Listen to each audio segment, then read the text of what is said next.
ये कैसी दूरियां। दोस्तों, इस कहानी के पिछले भाग सुनने के लिए हमारे चैनल को विजिट करें। अब आगे। मुझे लगता था कि तुम्हें लड़कियों में कोई दिलचस्पी नहीं, पर तुम तो, शीतल कहते कहते चुप हो गई। वो है ही ऐसी कि किसी को भी उससे प्यार हो जाए। बहुत सुंदर है वो, राज ने कहा। शायद तुम उससे सच्चा प्यार नहीं करते, तुम सिर्फ उसके। अगर उससे सुंदर कोई मिल जाए तो शायद तुम उसे। शीतल ने अधूरी बात ही कही। राज ने कहा, मैं समझ सकता हूँ कि तुम क्या कहना चाहती हो, पर मैं उससे सच्चा प्यार करता हूँ। तुम उससे बहुत ज्यादा खूबसूरत हो, पर मैंने कभी भी तुम्हें हाथ तक नहीं लगाया।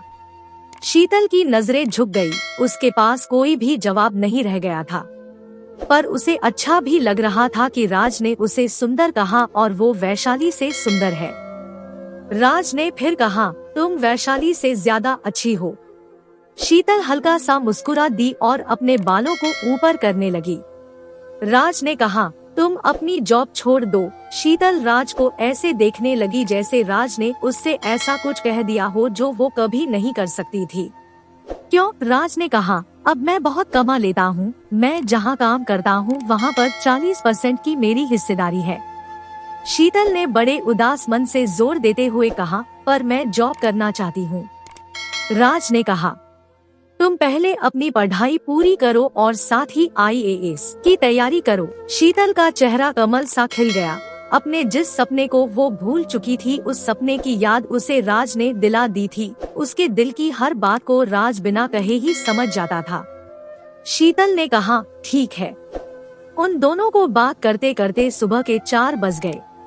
दोनों की आंखों में नींद नहीं थी। दोनों एक दूसरे की बातों में खोए हुए थे। बात करते करते वो कब सो गए उन्हें पता ही नहीं चला। सुबह 10 बजे उनकी आंख खुली। राज जल्दी से तैयार हुआ और काम पर निकल गया। उसके जाने के कुछ देर बाद शीतल भी ऑफिस चली गई। रात को राज 11 बजे घर वापस आया, पर शीतल घर नहीं आई थी। वो शीतल का इंतजार करने लगा। पूरी रात निकल गई पर शीतल घर नहीं आई। सुबह राज उसे ढूंढने लगा। हर जगह पता किया। शीतल के घर गया, अपने घर पता किया, उसके ऑफिस पता किया, पर कुछ पता नहीं चला। ऑफिस से इतना पता चला कि वो कल ऑफिस आई थी और अपने टाइम से घर वापस लौट गई थी। राज ने सुषमा से पूछा, पर उसे भी कुछ नहीं पता था। फिर राज ने पुलिस में भी पता किया, पर किसी को कुछ भी नहीं मालूम था। शाम को राज के घर उसके घर वाले, सुषमा और शीतल के मम्मी पापा आए। वो राज को समझा रहे थे, उसे दिलासा दे रहे थे। सुषमा ने कहा, राज, मैंने तुमसे पहले ही कहा था कि शीतल को संभाल लो, नहीं तो वो जय के साथ ही होगी। सुषमा ने कहा। राज ने कहा, नहीं, वो ऐसी नहीं है। राज की माँ ने कहा, क्या ऐसी नहीं है? राज तुम्हें छोड़कर चली गई है और तुम। राज की भाभी ने कहा, हमने पहले ही कहा था तुमसे कि वो अच्छी लड़की नहीं है। ऐसी लड़की सिर्फ घर बर्बाद करती है, आबाद नहीं। इस तरह की बातें सुनकर शीतल के मम्मी पापा का चेहरा शर्म से झुक गया, पर वो कह भी क्या सकते थे। जय और शीतल के बारे में उनकी खुद की सोच यही थी। शीतल की माँ ने कहा, राज, हमें माफ करना, मेरी बेटी की वजह से तुम्हें इतने दुख उठाने पड़ रहे हैं, पर अब तुम उसका इंतजार मत करो और अपने घर वापस लौट जाओ। अगर वो वापस आती है तो उसे छोड़ देना, तलाक दे देना। सुषमा ने कहा, शीतल चरित्रहीन है राज। पहले उसने घर छोड़ा और आज पति, क्या पता अभी और कितनों को। राज के पास उनकी किसी बात का कोई जवाब नहीं था। एक बार शीतल वापस आ जाती तो सबको जवाब दे देता। राज के पापा ने कहा, जो लड़की किसी और लड़के को प्यार करती है, तुमने उसके लिए अपना घर छोड़ दिया। हम सबसे तुमने ऐसी गिरी हुई लड़की के लिए रिश्ते तोड़ लिए। किसी को शीतल की कोई परवाह नहीं थी, बस सबके सब उस पर आरोप लगाते जा रहे थे। ऐसा जैसे समाज का नियम है, अगर कोई लड़की एक दिन घर ना आए तो सबके सब तरह तरह की बातें करेंगे। कोई भी यह नहीं सोचता कि शायद वो कहीं किसी मुसीबत में ना हो। राज ने कहा, वो जय से प्यार नहीं करती है, ना ही वो चरित्रहीन है। सुषमा बोली, कब तक इस झूठे विश्वास के साथ जियोगे? मैं उसकी दोस्त हूँ, मैंने उसे बहुत करीब से जाना है। वो सिर्फ जय को प्यार करती है, तुमसे नहीं। राज कुछ नहीं कह सका। बहुत देर तक सब शीतल के बारे में बात करते रहे, फिर सब अपने अपने घर चले गए। राज की माँ ने उसे साथ चलने के लिए कहा पर उसने मना कर दिया। 3 से 4 दिन बीत गए पर शीतल का कोई पता नहीं चला। हर रोज कोई ना कोई आकर शीतल के बारे में राज को भड़कता, पर राज को किसी की कोई बात से फर्क नहीं पड़ता। वो बस अपनी शीतल का पता लगा रहा था। उसे विश्वास था कि शीतल वापस जरूर आएगी। 1-2 दिन और राज ने शीतल का पता लगाने की कोशिश की, फिर उसने उसका पता लगाना छोड़ दिया और अपने काम पर ध्यान देने लगा। अपने सर की मदद से उसने नया घर भी ले लिया जो बहुत बड़ा और अच्छा था, लेकिन वो वहाँ रहने नहीं गया क्योंकि अगर शीतल वापस आएगी तो उसी घर में, नए घर में नहीं। 10 दिन बीत गए पर शीतल का कोई पता नहीं चला। इस बीच जय के बारे में भी कोई जानकारी नहीं मिली, इसलिए सबको यकीन था कि शीतल जय के साथ ही है। एक दिन सभी लोग फिर से राज को समझाने के लिए उसके घर आए। शीतल के मम्मी पापा, राज के घरवाले और सुषमा सब उसे शीतल को भूलने के लिए कह रहे थे, पर राज को किसी की कोई बात का फर्क नहीं पड़ रहा था। सब बात कर ही रहे थे कि तभी शीतल आ गई। सब उसे देखकर चौंक गए। शीतल भी सभी को एक साथ देखकर सहम गई। शीतल की माँ ने शीतल को देखते ही कहा, अब क्यों आई हो शीतल, फिर से राज की जिंदगी बर्बाद करने के लिए? हम तुम पर नाज करते थे और तुम ऐसी होगी मैंने कभी नहीं सोचा था।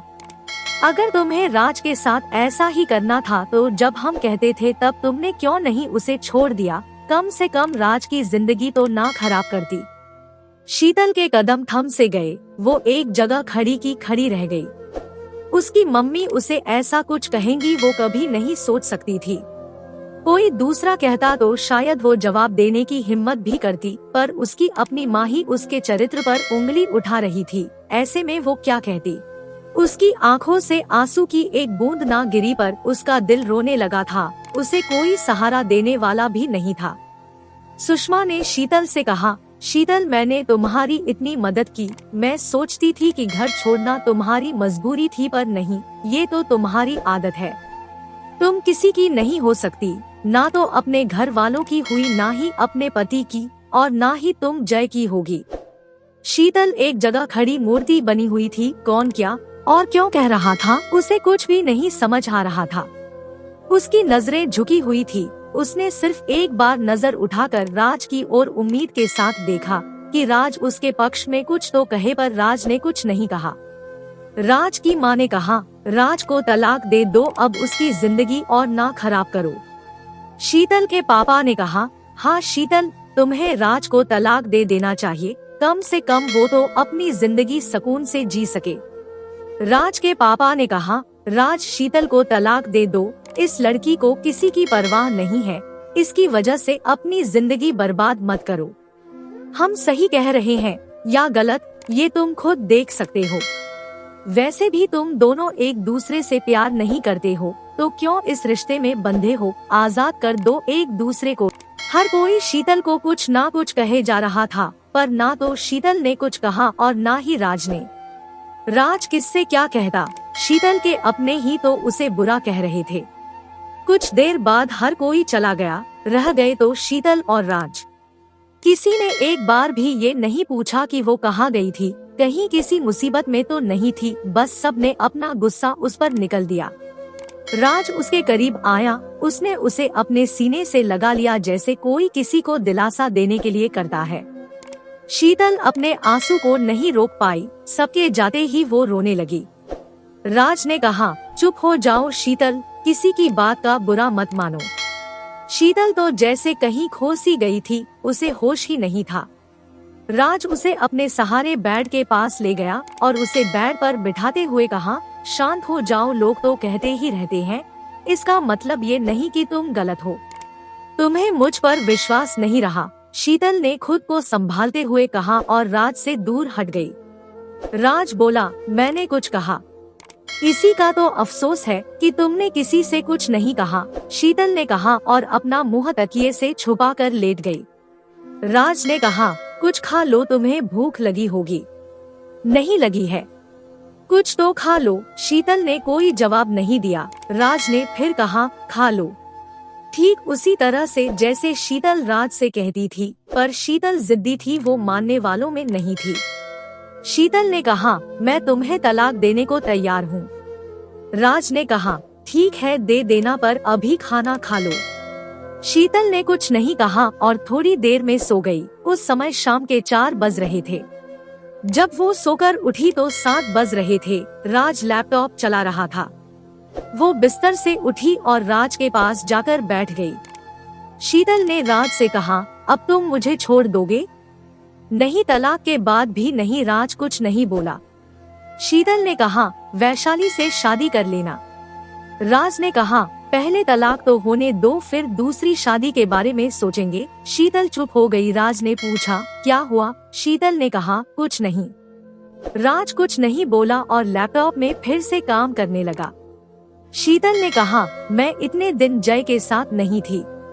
राज ने कहा, जानता हूँ। शीतल ने पूछा, कैसे? राज ने कुछ नहीं कहा। शीतल राज के पास से हट गई। कुछ बर्तन रखे थे, उन्हें धुलने लगी। उसके बाद उसने खाना बनाया। रात को खाना खाने के बाद राज फिर से लैपटॉप चलाने लगा और शीतल एक किताब लेकर पढ़ने लगी। राज ने पूछा, क्या हमारा अलग होना जरूरी है? शीतल ने कहा, जबरदस्ती इस रिश्ते को निभाना भी मुश्किल है। राज ने पूछा, तलाक के बाद तुम कहाँ रहोगी? शीतल बोली, पता नहीं, पर तुम्हारे साथ नहीं।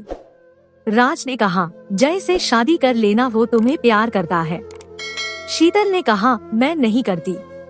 क्यों? वो बहुत अच्छा है, तुम उसके साथ बहुत खुश रहोगी। शीतल ने कहा, मुझे उसके साथ नहीं रहना। फिर कहाँ रहोगी? कहीं भी रहूं, तुम्हें इससे क्या? वैसे तुम खुश रहोगे मेरे बिना, नहीं जानता। और तुम? नहीं। फिर भी अलग होना चाहती हो? हाँ। क्यों? शीतल ने कहा, हम दोनों के लिए यही अच्छा है, और फिर हम प्यार भी तो नहीं करते हैं। राज ने कहा, पर भरोसा तो करते हैं। जाने दो राज, सबके लिए यही अच्छा है। क्या सबके लिए अच्छा है हमारा अलग होना और हमारे लिए? नहीं पता, पर अब मैं तुम्हें और दुख नहीं देना चाहती।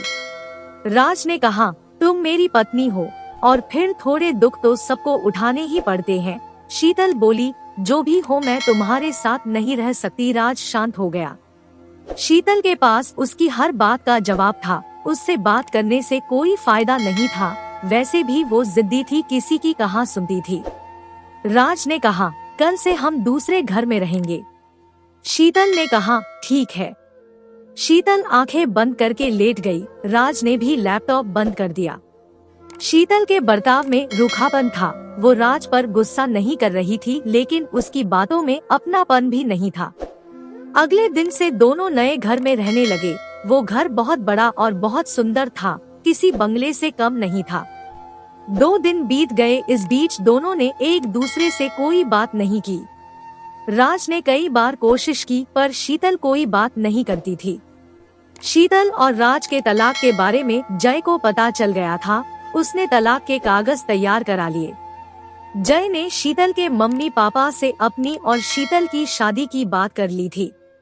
जय ने शीतल को तलाक के कागज दे दिए और शीतल से कहा, इन कागज पर तुम दोनों अपने साइन कर देना, और अगले दिन तुम दोनों की कोर्ट में सुनवाई है। दोस्तों, इस कहानी का अगला भाग देखने के लिए चैनल को सब्सक्राइब करें और कमेंट करके हमें बताएं कि ये कहानी आपको कैसी लगी। कहानी सुनने के लिए आपका बहुत बहुत धन्यवाद।